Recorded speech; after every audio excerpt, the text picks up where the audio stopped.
Live from Trafalgar, Indiana, this is the Corduroy Connect with your hosts, Kylie Shackle and Luke Sproul.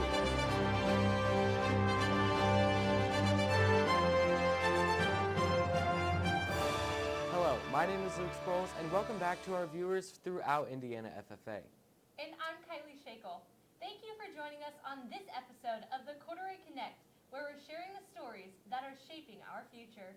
In this month's episode, we'll be highlighting the state officers' business and industry visits, and we'll be sharing a little bit about this month's featured story, SAE For All. Along with that, we'll be highlighting the upcoming Indiana FFA events, such as Winter LDW, Fire, and FFA Week. Let's get right into it. The Indiana FFA State Officer Team was able to conduct virtual and in-person business and industry visits this past December. During these visits, we were able to meet with sponsors and learn about their business, learn more about the agriculture industry, and share with our sponsors about how Indiana FFA is embracing the challenges of this year. The State Officer Team, alongside our Foundation Director, Miss Lisa Shadon, visited with AgriLion, CountryMark, Corteva, Pioneer, Wabash Valley Power Alliance, Helena Agri-Enterprises, Indiana Electric Cooperatives, Cargill, FMC, Beps Hybrids, and Helena. Thank you so much to our sponsors for all of the amazing work that you do and your support of Indiana FFA. Your support is needed now more than ever. Now time for the Crops, Forestry, and Entomology Contest. These contests were held virtually through December 7th, 2020 to December 12th, 2020. First is the Crops Judging Contest. This contest helps promote an understanding of agronomy through crops judging, scouting. The results are in. Let's hear them. From 1st to 5th place, your winners are Southmont FFA Chapter, 2nd, Triton FFA Chapter, in 3rd, John Glenn FFA Chapter, in 4th, Southmont FFA Chapter, and in 5th, Southwestern Shelby FFA Chapter. Next up, we have the Forestry Contest. The forestry's purpose is to help stimulate an understanding and promote the forestry industry. The results are in. In first place, we have the Tippecanoe Valley FFA Chapter. In a close second is the North Newton FFA Chapter. Taking third is the Orleans FFA Chapter. And in 4th is the Mooresville FFA Chapter. Rounding out our top 5 is the Heritage FFA Chapter.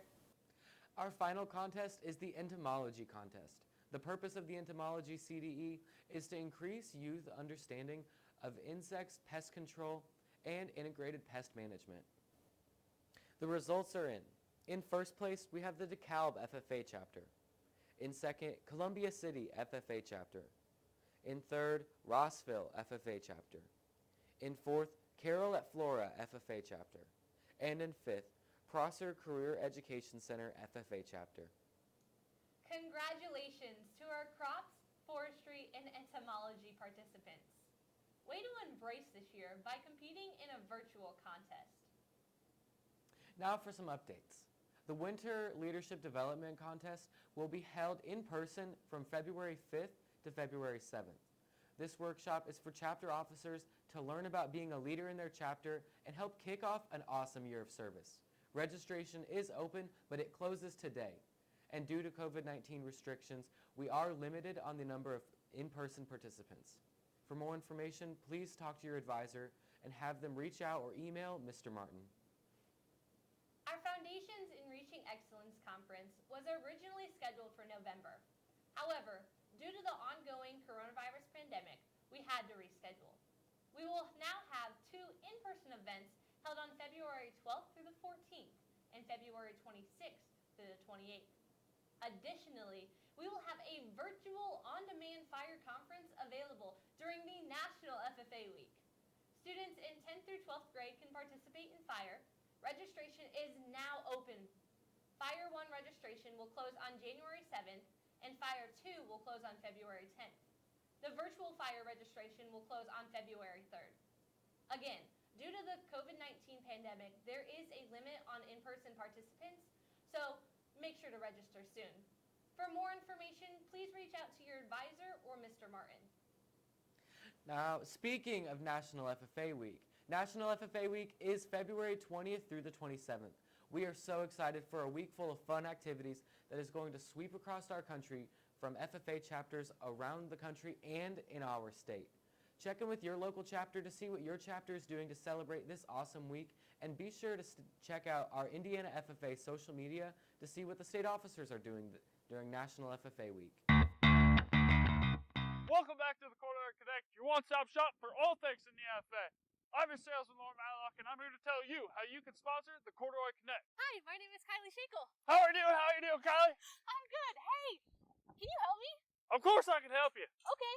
Well, my friend and I want to advertise an FFA event. Do you know where to start? Of course I know where to start, right here in the handshake. I'll tell you all the steps you need to know. For a low price of $100, you can sponsor our podcast and have your chapter's name mentioned in our monthly episodes. Well, what else do you have?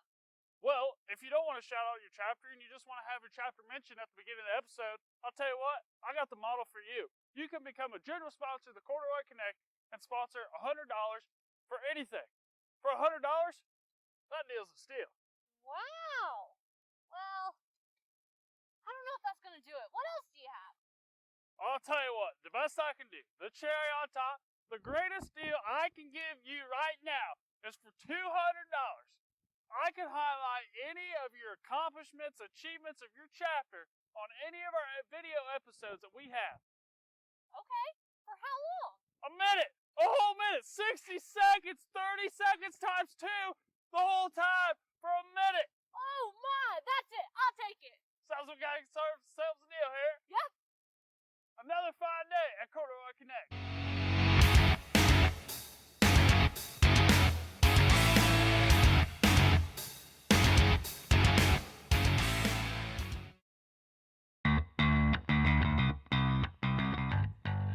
Well, welcome back, everyone. This month's featured story is SAE For All, and we had the opportunity to sit down today and talk about SAE For All with Mrs. Kimberly Barkman, the Agricultural Education Program Manager for Indiana FFA and for the ISDA.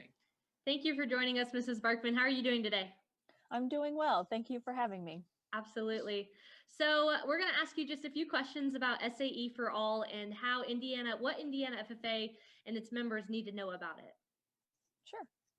So to get us started off, can you just explain what is SAE For All? Yeah, so SAE For All is just kind of a relaunch for a traditional SAE program. So it's just a modernized and uniform approach to a student-supervised agriculture experience.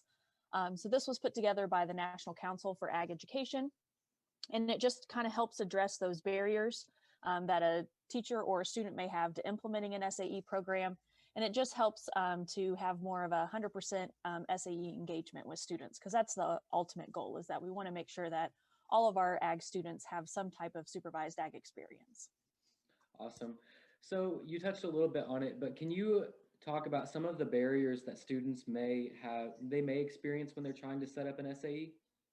Yeah, so I mean, I think one of the most common barriers would be just not knowing what they want to do, or they think of a traditional SAE program and they may think that they can't have an SAE program because they may not have access to production agriculture or a school greenhouse or something like that. So SAE For All kind of helps address those barriers and just gives you lots of different ideas on ways that you can have an SAE experience. Instead of thinking of that traditional, it kind of includes more of the non-traditional SAEs. Yeah. Very cool. I think this is a great way to get members, included within our organization. But how do you see this helping not only Indiana FFA, but national FFA as well? Yeah, I think this is really going to be beneficial because, again, it modernizes and it makes things more uniform. So we kind of have this unified resource that all teachers across the state and across the nation can have access to, as well as students. And it just kind of makes things more uniform. It kind of breaks down and expands upon what we've traditionally thought an SAE would be for a student. And it really expands upon what an SAE is. So instead of just having your maybe placement or entrepreneurship categories for SAE. It also includes school-based enterprises, service learning projects, which you might not have traditionally thought about as part of an SAE program. Those are awesome. As members are looking into SAE for All and looking for those other options besides, the major ones that stick out in production agriculture, do you have any tips for the members? Just to try different things, right? Once you start on an SAE journey, it doesn't mean that you have to stick in that same journey. So try it out for a while. If it's something that is not interested to you anymore or doesn't fit your future career goals, then you can always try something else. SAE is a cycle. It is not a linear path. It is something that can be cycled through as you try different experiences. So I think that's the biggest thing that students need to remember is that, you can try different things and finally figure out what your true passion is and to get experience in that, so that way it'll set you up for success in the future. Yeah, I really like what you said about SAE is linear. I know through my SAEs, before we had SAE for All, I tried many different things and I just didn't think I was doing it right because it wasn't going in that straight line. But SAE for All, I think, is showing members that it can be that cycle. Mm-hmm. For sure. I think it's great for the members to hear, you don't have to just stick to one, and you can try out many different things. And you think of the 3-circle model that a balanced ag education is based off of. SAE is one of those components, and you think about FFA, you don't have to stick to the same contest or going to the same conference every single year throughout high school, and the same can be said for your SAE. You can try out different things as it interests you and suits you. Yeah, for sure, because we're always changing, and that's something that I think this SAE for All really just lays it out there for you. So there's lots of resources that have been developed because, this is kind of 10 years in the making, and really in the last 5 years, they've really started creating additional resources for students and teachers. So the new resources that have been developed really just allow students to have that exploration piece that is needed in order to find that right fit for you. Mm-hmm. Right. Yeah. What initiatives is Indiana FFA taking to help members get started with SAE for All? Yeah, so starting last year, we started training our teachers in the new resources that are available through SAE for All. So we had one training last year, and then COVID hit, so we kind of had to take a pause on those. So now we're revamping those. So starting this week at the Ag Teachers workshop that we have, I'll be doing a virtual training, and then I'll be rolling out additional training sessions for teachers to be trained in. So then that way they can roll that out to their students and just get more student engagement through the SAE for All. And then that'll just kind of help uniform our teaching of what SAE is, and also create that common language. So that way we have that common language for what an SAE program is for a student. Awesome. That's really great. Making sure we get all of our ag teachers on the same page. And I think this is really exciting that we get to show members some new SAEs and some new opportunities. I don't want to put you on the spot or anything, but off the top of your head, can you think of any unique SAEs that you've heard of in Indiana? Yeah, I mean, there's, Julia, our president, she had a very unique one with her ornaments that she made with the wool from her alpacas. And so, I mean, that was really interesting. So, I mean, not only was she harvesting the wool, but she was also turning that into her own business as well. So lots of different things. There's more and more research programs that are popping up that students are doing and being engaged in as agri-science becomes a broader field and something that our students are more and more interested in. So I think those are some very unique things that I've seen. Awesome. Well, thank you, Mrs. Barkman, for your time and answering some of our questions about SAE for All. Before we hop off this call, is there anything else you'd like to add about SAE for All or just Indiana FFA in general? Yeah, if you want to kind of see what SAE for All is, take a kind of glance at it. There is a website out there, saeforall.org, that you can go and learn more about the different resources and what the new launch is for SAE for All.